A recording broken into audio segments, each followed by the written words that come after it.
ये ଜାଗାଟି ହେଉଛି ଆପଣମାନଙ୍କର କଟକରେ ଥିବା ନୌବାଣିଜ୍ୟ ସଂଗ୍ରହାଳୟର ଉଦ୍ୟାନ। ୟା ଭିତରେ କେତେ ସୁନ୍ଦର ଗଛ ସବୁ ଲଗାଯାଇଛି, କେତେ ସୁନ୍ଦର ଭାବରେ ତାକୁ ସଜା ହେଇଛି। ଦେଖନ୍ତୁ କି ସୁନ୍ଦର ରାସ୍ତାର ଦୁଇ ପାଖରେ ଗଛ ଗୁଡ଼ିକୁ କାଟିକିନି କେତେ ସୁନ୍ଦର ଭାବରେ ତାକୁ କଳାକୃତି ମଧ୍ୟ କରିଛନ୍ତି। କୋଉଠି ହାତୀ, କୋଉଠି ଘୋଡ଼ା, କୋଉଠି କେତେ ପ୍ରକାରରେ ସବୁ ସଜେଇଛନ୍ତି। ଏଇ ଯେଉଁ ଜିନିଷଟି ଦେଖୁଛନ୍ତି ଆପଣମାନେ, ମୁଁ ଜାଣେ ଏଇଟା ଚିମିନି ବୋଲି କହନ୍ତି। ଆପଣମାନେ କିଏ ଜାଣିଥିବେ ଯଦି ଆଉ କ'ଣ ନାଁରେ ତାକୁ ମୋତେ କମେଣ୍ଟରେ ଜଣାଇବେ।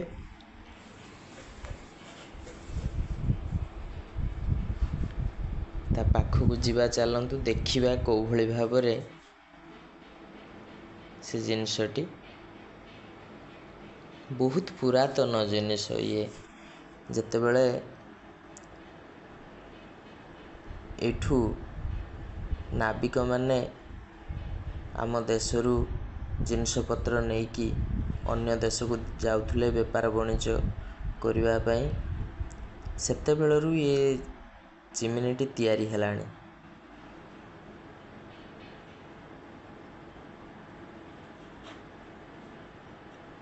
ବହୁତ ପୁରୁଣା, ଆପଣମାନେ ଦେଖିକି ବି ଜାଣିପାରୁଥିବେ। ମୁଁ ଭାବୁଛି ୟାର ଭିତରେ ରାସ୍ତା ଅଛି ବୋଧେ ଉପରକୁ ଯିବା ଲାଗି।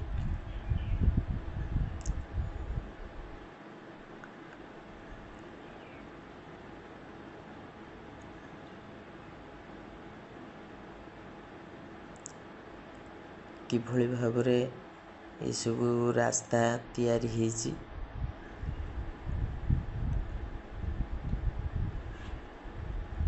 ଯେଉଁଠି ଇଟା ଭାଟି ଥାଏ ସେସବୁ ଜାଗାମାନଙ୍କରେ ଏଭଳି ଚିମିନି ମଧ୍ୟ ଦେଖିବାକୁ ମିଳେ।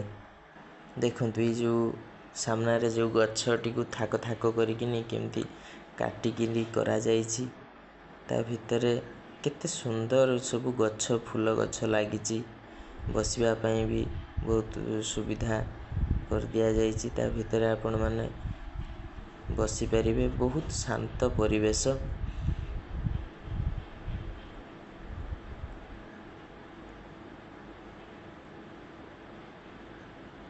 ମୋତେ ତ ବହୁତ ଭଲ ଲାଗୁଛି ୟା ଭିତରେ।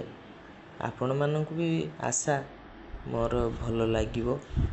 ଏଇଠି ଦେଖନ୍ତୁ ଗୋଟେ ବାଘଟେ ତା ଛୁଆ ପାଖରେ ସେ ବି ମଧ୍ୟ ଶୋଇଛି। ସେଟା ସତର ବାଘ ନୁହଁ ମ।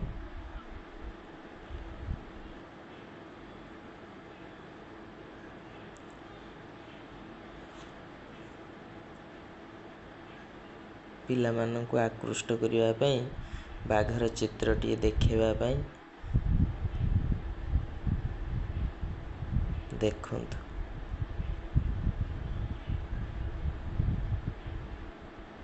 ବାଘ ତା ମା ପାଖରେ, ବାଘ ଶାବକଟେ ଶୋଇଛି।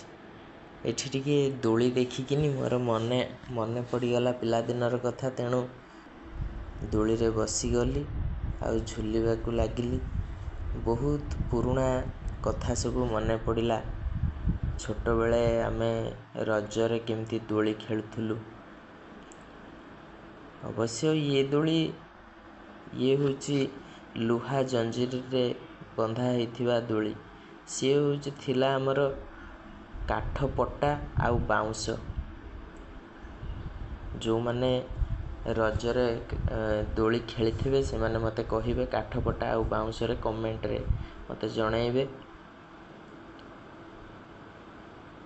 କାତ ମାରିକିନି ଆମେମାନେ କେତେ ଉପରକୁ ଉଠିଯାଉ। ଆଜିକାଲି ଆଉ ସେ ଦିନ ନାହିଁ। ଆଉ ଦୋଳି ବନ୍ଧା ହେଉନି ପ୍ରାୟତଃ ଦେଖିବାକୁ ଗଲେ।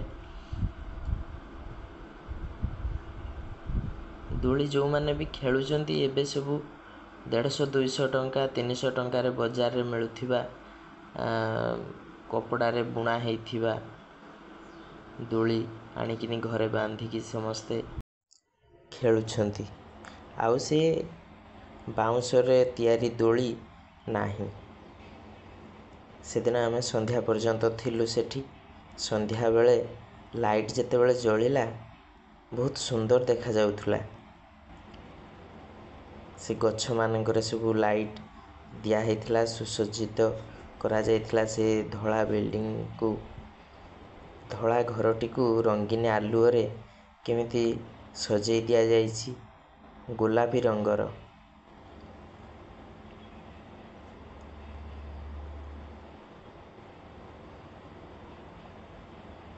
ଏହି ଆଲୋକରେ ଘରଟି ଅତ୍ୟନ୍ତ ସୁନ୍ଦର ଦେଖାଯାଉଥିଲା। ଯାହା ହଉ, ସେଠିକି ମୋର ଯଦି ସେଠି ଡ୍ୟୁଟି ନ ପଡ଼ିଥାନ୍ତା, ମୁଁ କ'ଣ ସେଠିକି ଯାଇପାରିଥାନ୍ତି? ମୁଁ ବି ଜାଣିନଥିଲି ଏତେ ସୁନ୍ଦର ଗୋଟିଏ ସଂଗ୍ରହାଳୟ ସେଠି ଅଛି ବୋଲି।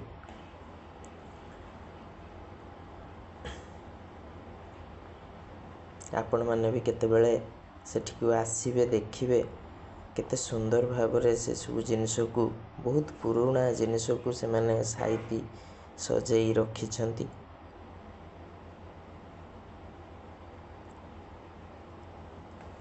ଏସବୁ ଗୋଟିଏ ଗୋଟିଏ ସ୍ମୃତି।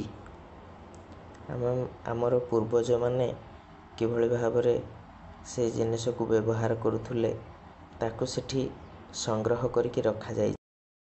ୟାକୁ ମଧ୍ୟ ଚିତ୍ତ ବିନୋଦନ କେନ୍ଦ୍ର କହିଲେ ଅତ୍ୟୁକ୍ତି ହେବ ନାହିଁ। ମୋର ଏ ଭିଡ଼ିଓଟି ଆପଣମାନଙ୍କୁ କିଭଳି ଲାଗିଲା ତା'ର ମତାମତ ନିଶ୍ଚୟ ଜଣାଇବେ। ଲାଇକ୍, କମେଣ୍ଟ କରିବାକୁ ଯେମିତି ନ ଭୁଲିବେ। ରହୁଛି, ନମସ୍କାର।